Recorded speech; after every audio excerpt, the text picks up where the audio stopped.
అందరికీ నమస్కారం. మనము ఈరోజు కౌమార దశలో పిల్లల్లో వచ్చే శారీరక మరియు మానసిక ఆహ్, మార్పుల గురించి ఈరోజు మాట్లాడుకుందాము. కౌమార దశ అనేది మనకి పిల్లలు పెద్దవాళ్ళు అవ్వడానికి ఒక ట్రాన్సిషన్ పీరియడ్, ఒక మధ్య మార్గము.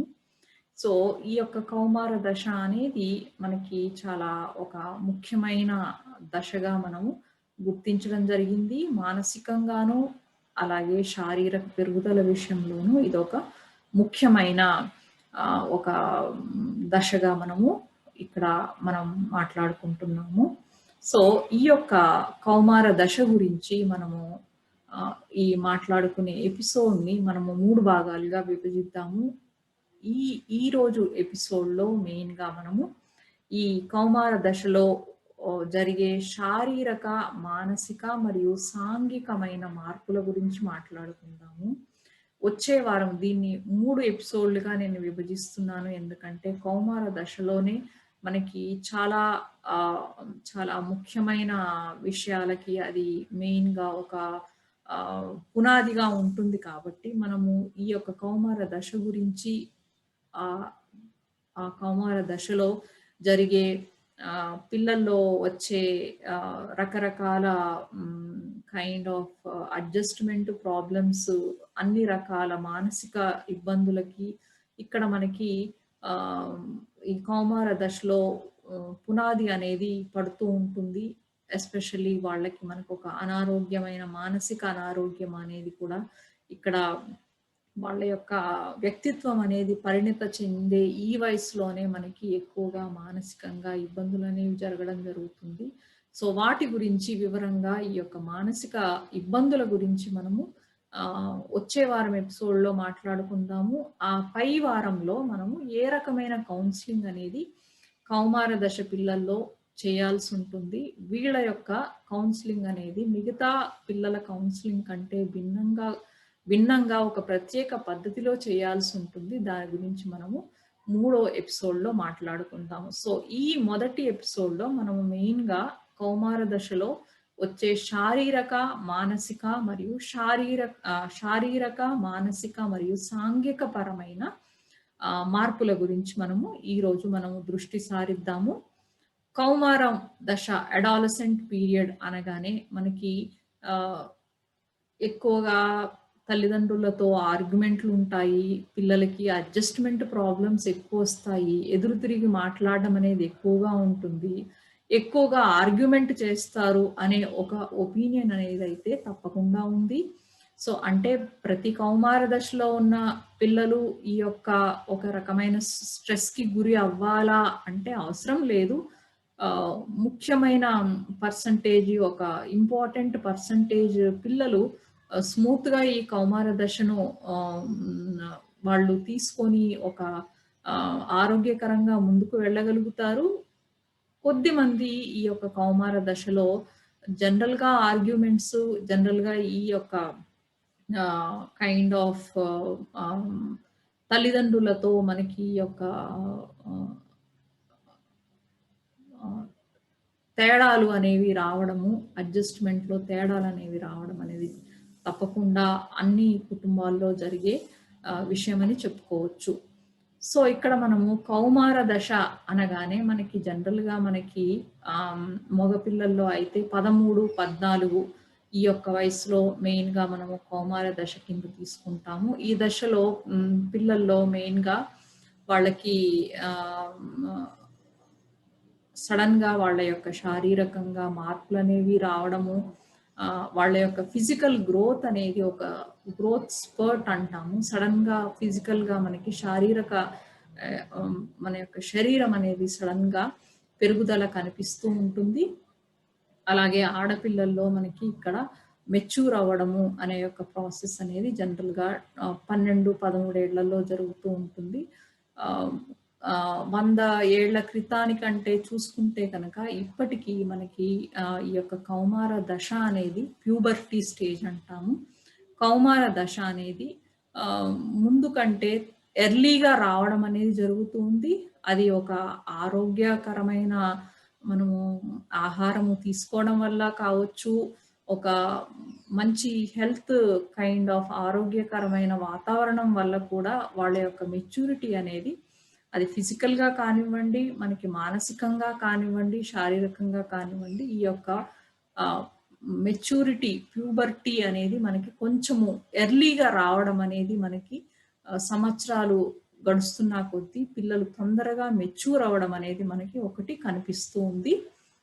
సో, ఇక్కడ మెయిన్‌గా మనకి ఆర్గ్యుమెంట్స్, ఫైట్స్ ఎందుకవుతున్నాయి అనేది మెయిన్‌గా ఇక్కడ పిల్లల్లో ఈ యొక్క కౌమార దశలో వాళ్ళకి ఆహ్, ఈ యొక్క హార్మోనల్ చేంజెస్ అవ్వడము, వాళ్ళ యొక్క మానసిక పరిస్థితుల్లో కూడా మనకి చాలా మార్పులనేవి జరగడం అనేది ఒక కారణంగా చెప్పుకోవచ్చు. ఇండిపెండెంట్‌గా ఉండాలి, నేను ఫ్రీగా ఉండాలి అనే ఈ యొక్క భావనతో మనకి పిల్లలు ఈ యొక్క స్టేజ్ నుంచి వాళ్ళు తల్లిదండ్రుల మీద డిపెండెన్సీ నుంచి బయటపడడానికి ఈ యొక్క పరిస్థితిలో మనకి ఈ యొక్క రూల్స్ బ్రేక్ చేయడము, ఎక్కువగా వాళ్ళ స్నేహితులతో పియర్ గ్రూప్‌తో ఎక్కువగా టైమ్ స్పెండ్ చేయడము అనేది ఇక్కడ మనకి ఎక్కువగా కనిపిస్తూ ఉంటుంది.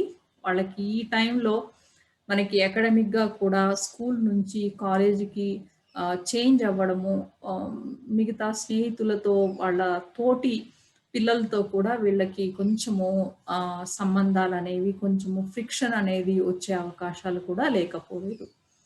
సో, ఇక్కడ మనం శారీరకంగా వచ్చే మార్పుల్ని మనం చూసుకుంటే గనక, ఈ కౌమార దశలో మనకి ఇక్కడ హైపోథాలమస్ అనే ఒక గ్రంథిలో జరిగే మార్పుల వల్ల మనకి మాస్టర్ గ్లాండ్, పిట్యూటరీ గ్లాండ్ అనేది ఒక రకమైన గ్రోత్ హార్మోన్‌ని మనకి శరీరంలోకి, రక్త కణాల్లోకి మనకి పంపించడం వల్ల పిల్లల్లో ఒక గ్రోత్ స్పర్ట్ సడెన్‌గా హైట్ ఇంక్రీజ్ అవ్వడము. మగ పిల్లల్లో అయితే ఒక 3-5 ఇంచులు హైట్ అనేది ఇంక్రీజ్ అవ్వడము. ఆడపిల్లల్లో జనరల్‌గా 2-4 ఇంచులు సడెన్ హైట్ ఇంక్రీజ్ అవ్వడం అనేది జరుగుతుంది. జనరల్‌గా మగ పిల్లల్లో ఎక్కువ ఈ యొక్క శారీరక ప్లస్ కండరాల పటుత్వము, శారీరకంగా పెరుగుదల అనేది, హైట్ అనేది శారీరకంగా ఎదుగుదల కొంచెము ఫాస్ట్‌గా ఆడపిల్లల్లో కంటే కొంచెం ఫాస్ట్‌గా ఉండడం అనేది జరుగుతూ ఉంటుంది. సో, మెయిన్‌గా ఇక్కడ ఆడపిల్లల్లో ఈస్ట్రోజన్ హార్మోన్‌లు, మగపిల్లల్లో ఆండ్రోజన్ హార్మోన్‌లు మనకి రిలీజ్ అవ్వడం వల్ల కూడా మనకి వాళ్ళ యొక్క శరీరంలో మార్పులు చోటు చేసుకోవడము. సో, ఈ యొక్క మార్పులనేవి వాళ్ళు ఎలా కైండ్ ఆఫ్ హ్యాండిల్ చేసుకోవడము, ఇవన్నీ కూడా తల్లిదండ్రులుగా ఒక ముఖ్యమైన ఆహ్, దశలో మనము వాళ్ళకి గైడ్ చేయడం అనేది చాలా ముఖ్యమైన విషయం ఇక్కడ. సో, ఫిజికల్‌గా వాళ్ళకి physical growth as well as మానసికంగా కూడా చాలా మార్పులే చోటు చేసుకుంటాయి. జనరల్‌గా ఈ యొక్క మానసికమైన మార్పులు మనకి ఎక్కువగా వాళ్ళ యొక్క తెలివితేటల్లో, వాళ్ళ యొక్క రీజనింగ్ అంటే వాళ్ళ యొక్క కారణాలు రీజనింగ్ విధానంలో లాజికల్ వే ఆఫ్ ఈ రీజనింగ్‌లో మనకి చాలా మార్పులనేవి వస్తూ ఉంటాయి. సో, ఈ యొక్క మానసిక దశలు మానసికంగా వీళ్ళలో ఎలాంటి మార్పులు జరుగుతాయి అని మనం చూస్తే గనక మెయిన్‌గా అబ్‌స్ట్రాక్ట్ రీజనింగ్ అంటాము. అబ్‌స్ట్రాక్ట్ రీజనింగ్ అంటే వాళ్ళకి మనకి ఇక్కడ ఒక చిన్న పిల్లలు 10 ఏళ్ళు, 9 ఏళ్ల పిల్లల్లో మనము ఎందుకు సోషల్‌గా రూల్స్, రెగ్యులేషన్స్ ఎందుకుంటాయి అని మనం అడిగితే గనక పిల్లలు జనరల్‌గా మన వస్తువులు వేరే వాళ్ళు దొంగిలించకుండా ఉండడానికి అన్నట్లు కాంక్రీట్ లెవెల్‌లో చెప్తారు. సో, ఇక్కడ అదే మనకి ఒక కౌమార దశలో ఉన్న పిల్లలు మన సేఫ్టీ కోసము, మన అందరము సుఖంగా జీవనం సాగించడం కోసం ఈ యొక్క లీగల్ సిస్టమ్ అయినా, లాస్ అయినా అవసరము. అంటే వాళ్ళు కొంచెం అబ్‌స్ట్రాక్ట్ లెవెల్‌లో వాళ్ళ థింకింగ్ అనేది, డెవలప్‌మెంట్ అనేది ఈ యొక్క కౌమార దశలో కనిపిస్తూ ఉంటుంది.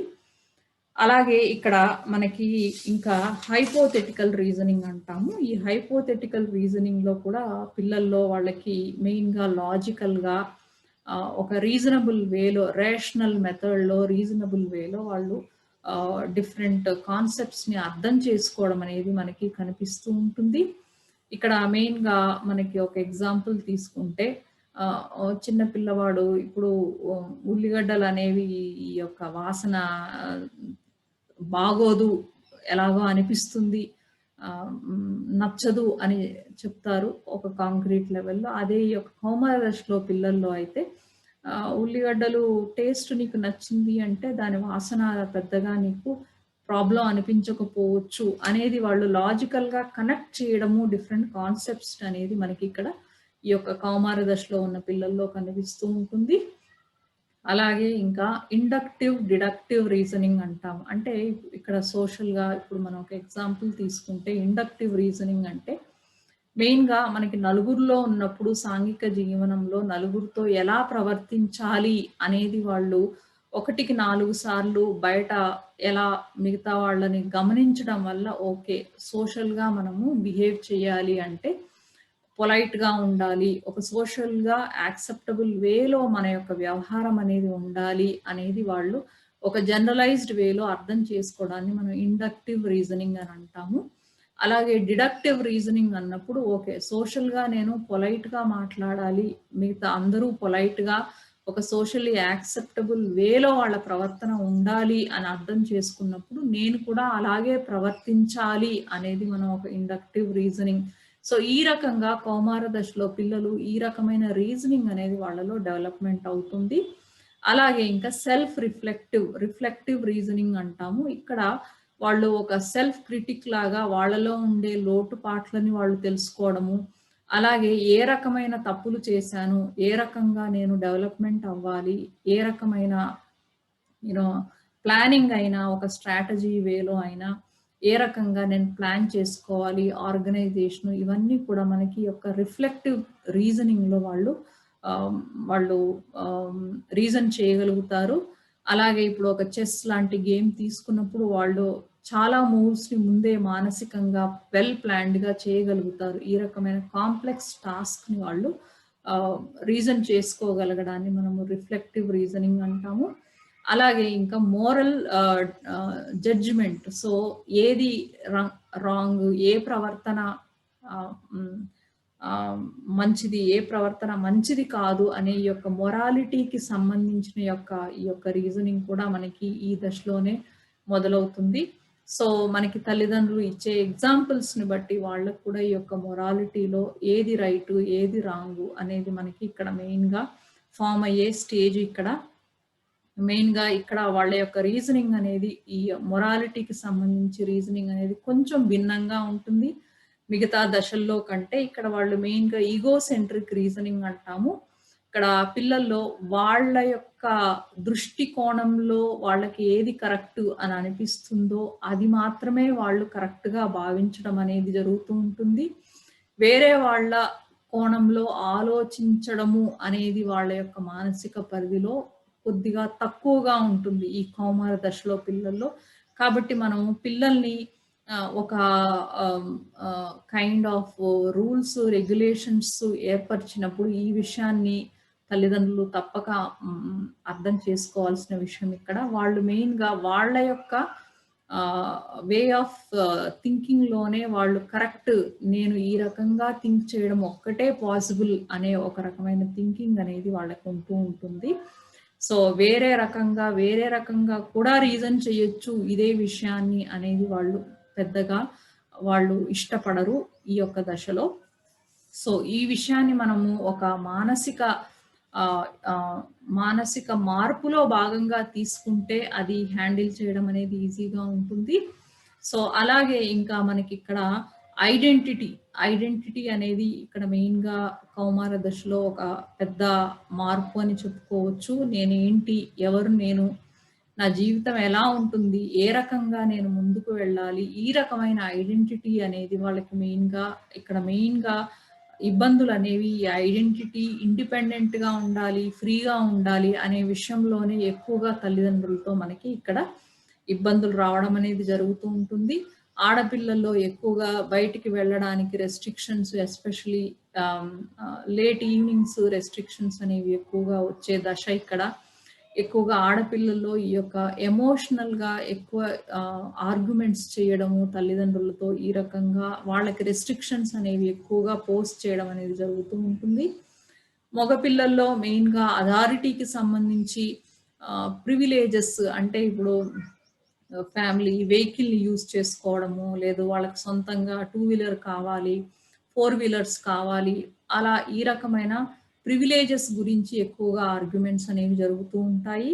సో, ఈ దశలో తల్లిదండ్రుల ప్రవర్తన అనేది మెయిన్‌గా ఇబ్బందులు వచ్చినప్పుడు ఒక డిస్కషన్ వేలో ఫ్లెక్సిబుల్‌గా మనకి తల్లిదండ్రులు మేనేజ్ చేయగలిగినప్పుడు వాళ్ళకి సోషల్‌గా నలుగురితో ఎలా అడ్జస్ట్ అవ్వాలి ఏదైనా ఆహ్, మన అభిప్రాయ భేదాలొచ్చినప్పుడు ఏ రకంగా అడ్జస్ట్ అవ్వాలి అనే ఎగ్జాంపుల్ అనేది డెఫినిట్‌గా తల్లిదండ్రుల నుంచి రావాలి. సో, అది రావాలి అంటే వాళ్ళని కూర్చోబెట్టి వాళ్ళని కూడా ఒక అడల్ట్ లాగా, ఈక్వల్ పార్ట్నర్ లాగా డెసిషన్ మేకింగ్‌లో కానివ్వండి, లేదా ఏదైనా రూల్స్ క్రాస్ చేసినప్పుడు కానివ్వండి, ఈ రకంగా ఒక ఫ్రెండ్లీ వేలో వాళ్ళతో కూర్చొని మాట్లాడడం అనేది చాలా ముఖ్యమైన ఆహ్, ఆహ్, దశ. చాలా ముఖ్యమైన ఇంపార్టెంట్ వాళ్ళలో ఒక మంచి ఆరోగ్యకరమైన ఎదుగుదలకి మనకి చాలా అవసరమని చెప్పుకోవాలి.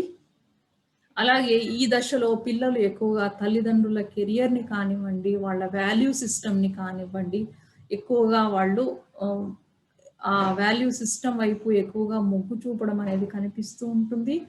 కాబట్టి మనకి వాళ్ళ యొక్క పొలిటికల్ వ్యూస్ అయినా, వాళ్ళ యొక్క personal way of value system అయినా ఈ దశ అనేది చాలా ముఖ్యమైన దశ. వాళ్ళు ఆహ్, చదువు పైన కాన్సంట్రేషన్ చేసి ఒక కెరియర్ వైపుగా వెళ్తారా? లేదా ఒక నెగెటివ్ దారిని తీసుకొని ఆహ్, ఆహ్, పెద్దవాళ్ళతో, తల్లిదండ్రులతో ఒక నెగెటివ్ వ్యవహారం చేస్తారా? అనే దానికి ఈ యొక్క కౌమార దశలో గైడెన్స్ చేసే పద్ధతి చాలా ఇంపార్టెంట్ అని చెప్పుకోవాలి.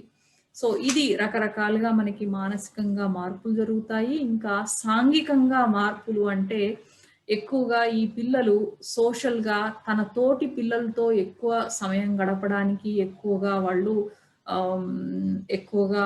ఇంట్రెస్ట్ చూపించడం అనేది కనిపిస్తూ ఉంటుంది. కుటుంబంతో తక్కువ సమయం గడపడము, కుటుంబంలో ఉండే యొక్క అథారిటీని ఎదిరించడం వల్ల వాళ్ళకి ఎక్కువగా తన తోటి పిల్లలు ఒక సహాయంగా, గ్రూప్‌గా వాళ్ళకి సపోర్ట్ సిస్టమ్ లాగా అనిపించడం అనేది ఎక్కువగా కనిపిస్తూ ఉంటుంది. మెయిన్‌గా ఒక 13, 14 ఏళ్ల వయసులో సేమ్ జెండర్ అబ్బాయిలైతే అబ్బాయిలతోటి, అమ్మాయిలైతే అమ్మాయిలతో ఎక్కువగా గ్రూప్స్ లాగా కనిపిస్తారు. ఇంకా కొంచెం ముందుకెళ్ళినప్పుడు ఒక 15, 16 ఏళ్ల వయస్సులో వాళ్ళకి ఈ యొక్క శారీరకంగా, సెక్షువల్‌గా మార్పులు ఫాస్ట్‌గా జరిగే సమయంలో ఎక్కువగా వాళ్ళకి యొక్క ఆపోజిట్ జెండర్ కి ఎక్కువగా అట్రాక్ట్ అవ్వడం అనేది కనిపిస్తూ ఉంటుంది. సో, ఈ యొక్క ఎవరిని నేను అట్రాక్ట్ చేయగలను అనేది వాళ్ళకి వాళ్ళ యొక్క సెల్ఫ్ ఐడెంటిటీ క్వెషన్ లాగా వాళ్ళు తీసుకోవడం అనేది కనిపిస్తూ ఉంటుంది. సో, పెద్దవాళ్ళు, తల్లిదండ్రులు దాన్ని ఒక రాంగ్ స్టెప్‌గా తీసుకొని, దాన్ని కంగారుగా దానికి నానా హైరానా చేసి, పెద్దగా దాన్ని ఎక్కువగా దాన్ని ఇది చేయడం వల్ల కూడా పిల్లలు ఈ యొక్క ఐడెంటిటీ విషయంలో కొంచెం కన్‌ఫ్యూజన్‌కి లోనయ్యే అవకాశం ఉంటుంది. సో, దాన్ని కామ్‌గా హ్యాండిల్ చేయడం అనేది కూడా ఇక్కడ తల్లిదండ్రులు చాలా ముఖ్యంగా హ్మ్. గమనించాల్సిన విషయము. అలాగే ఇంకా ఈ కౌమార దశలో పిల్లలు ఎక్కువగా మగ పిల్లలు ఎక్కువగా తల్లిని ఎక్కువగా అసర్టివ్‌గా, ప్రేమగా తల్లితో ఉండడం అనేది తండ్రి ఎక్కువగా డిసిప్లినేరియన్‌గా ఆ దృష్టితో, ఆ కోణంలో చూడడం అనేది ఎక్కువగా కనిపిస్తూ ఉంటుంది. సో, అది ఆహ్, ఎగైన్ ఒక కల్చరల్ వేలో మార్పులనేవి డిఫరెంట్ కల్చర్స్‌లో డిఫరెంట్‌గా ఉండే అవకాశం కూడా లేకపోలేదు. బట్ మోస్ట్‌లీ వాళ్ళు మదర్‌తో ఎక్కువగా అఫెక్షన్‌గా, అసర్టివ్‌గా ఉండడము. ఫాదర్‌ని మెయిన్‌గా తండ్రి విషయంలో ఎక్కువగా ఒక డిసిప్లిన్, అథారిటీ పర్సన్‌గా వాళ్ళు చూడడం అనేది ఎక్కువగా కనిపిస్తూ ఉంటుంది. సో, మనము ఈ యొక్క మార్పులని ఈ కౌమార దశలో పిల్లల్లో వచ్చే ఈ మార్పుల్ని మనము సూక్ష్మంగా గమనించుకొని ఒక ఫ్రెండ్లీ వేలో వాళ్ళతో మనము వ్యవహరించగలిగితే మనము డెఫినెట్‌గా వాళ్ళకి ఇది ఈ స్టేజ్ నుంచి మనం స్మూత్‌గా అడల్ట్‌హుడ్‌కి వాళ్ళని మూవ్ అవ్వడానికి హెల్ప్ చేయగలుగుతాము. ఇంకా సాంఘికంగా కూడా ఈ యొక్క మెయిన్‌గా సోషల్‌గా ఇక్కడ మనకి ఫ్యామిలీ రూల్స్ అయినా, వాల్యూ సిస్టమ్ అయినా స్ట్రాంగ్‌గా ఫార్మ్ అయ్యే ఈ యొక్క స్టేజ్ అనేది మనకి ఫ్యామిలీలో ఒక వాల్యూ సిస్టమ్ కానివ్వండి, లేదు ఒక కెరియర్ వైపుగా ఒక దృష్టి కానివ్వండి, ఇవన్నీ కూడా మనకి ఒక దారి ఏర్పడే దశ కౌమార దశ అని చెప్పుకోవచ్చు. సో ఇది ఈరోజు ఎపిసోడ్లో నేను చెప్పాలనుకున్న విషయాలు. వచ్చే వారం ఎపిసోడ్లో మనము కౌమార దశలో ఏ రకమైన అడ్జస్ట్మెంట్ ప్రాబ్లమ్స్ ఉంటాయి, అలాగే వాళ్ళు ఏ రకమైన రిస్క్ ఫ్యాక్టర్స్, ఏ రకమైన మానసిక ఇబ్బందులకు లోనయ్యే అవకాశాలు ఉన్నాయి అనే విషయం గురించి మనం మాట్లాడుకుందాము. నమస్కారము, సెలవు తీసుకుంటున్నాను ఈ వారానికి.